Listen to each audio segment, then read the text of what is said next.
Hello, it's Jane here. I'm up at the plot and it is an absolutely beautiful evening. It's about 6:30, middle of April, and we've been enjoying a few really gorgeously sunny days over here in the UK.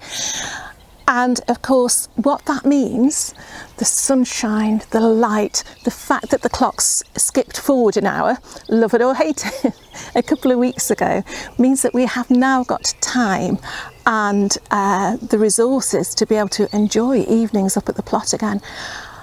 And it's just made me realise it is just my favourite time of day up here. I don't know why, but there's something of an evening that just seems to make the sounds echo a little bit more. So the birds seem louder, the bees seem louder. It's just gorgeous, it's really relaxing. So I'm up at the top end of the plot, which you don't usually see on the video, because this is our wild area to be bit and has been for the last few years. As you can see, here's my poor old table here that still has to have something done to it. I don't know what. But yes, this is where I quite often sit, and I have sat in quite a few of the older videos, because right next to that there's an apple tree.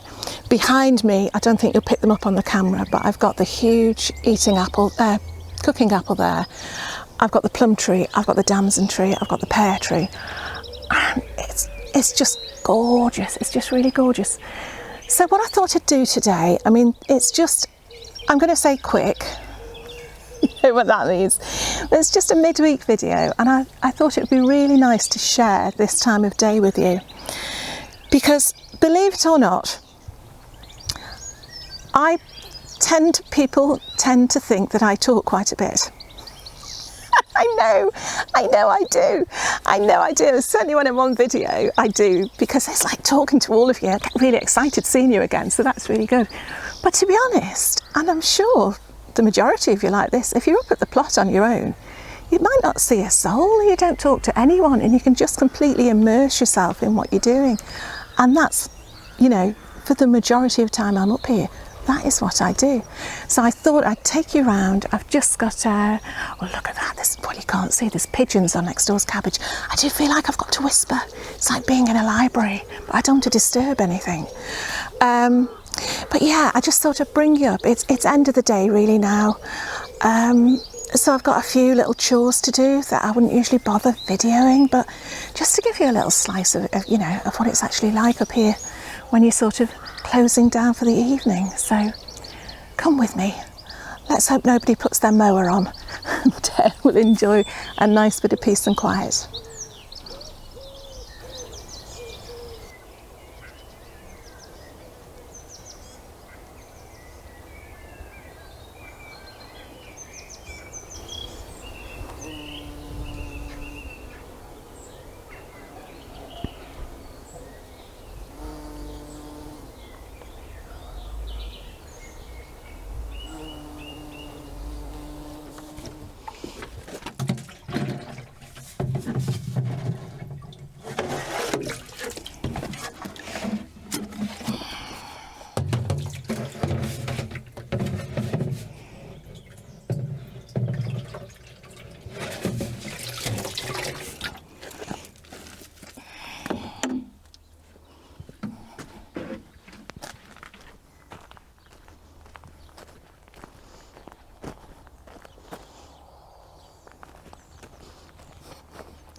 you go. I've moved back down now to the bottom of the plot because, as you can probably see, the sun is coming from over there and it's still reasonably warm. I thought I'd be laid up by now, but it must be 7:30, 7:45, that sort of time. And I know these evenings, especially this time of year, are few and far between, so why not just get outside and make the most of it? It's beautiful. So yeah, I hope that's just given you a little glimpse of what normal life is at the allotment. You know, it's not all singing and dancing and making videos and doing things for a particular purpose. It's just like the ongoing day-to-day maintenance of what gets done, and they're the times I really, really treasure. It's like it's meditative. So I never thought I'd hear myself saying this, but I really like potting on because it's that repetitive thing. You know you're doing something for a reason. It's going to pay off. You know, it's not just digging a hole and filling it in again. Yeah, but it gets you to thinking. And an example of that is when I was just doing the weeds in the bed. That basically is the bed that we healed in a load of raspberry plants and a couple of gooseberry bushes, and we've since given them to the recipients. There's a little robin on there now.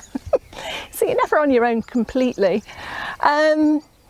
But needed tidying up, because that's where I think either the Monge or the broad beans are going. I know I said the broad beans were going to go in the bed by the beans, but it's changing day on day at the moment, depending on what I'm looking at and what the weather's like. But while I was doing that, because as I say, there had been gooseberry bushes in there and we'd pruned them back before we handed them on. I've got all these gooseberry prunings, and whereas I was just sort of cursing them, if I'm honest, while I was putting them to one side and constantly prickling myself on them, I got to thinking, would they be good slug traps? Or rather, not a trap, but a barrier, because, you know, even as a slug, you wouldn't want to go near that, you know, it'd be death of 1,000 knives, wouldn't it? So I'm thinking about maybe, I don't know, chopping them into 6-inch lengths, surrounding my favourite plants. I don't know. Have you ever used a gooseberry bush to protect your brassicas, for example? But it's one of those things, that's what I mean. You have time to think. And, you know, your thoughts might not necessarily be very productive, but yeah, it just gives you a free space. So I'm going to go. Not going to waffle now after I've given you a lovely quiet video. I'm going to be back at the weekend with the April tour. So I'm hoping we're going to carry on getting some of this weather, but we desperately need rain. Just about got enough in the water buckets. Our allotment water doesn't go on now till 1st of May, so we've got a couple of weeks to go yet. So we do need a bit of a refill.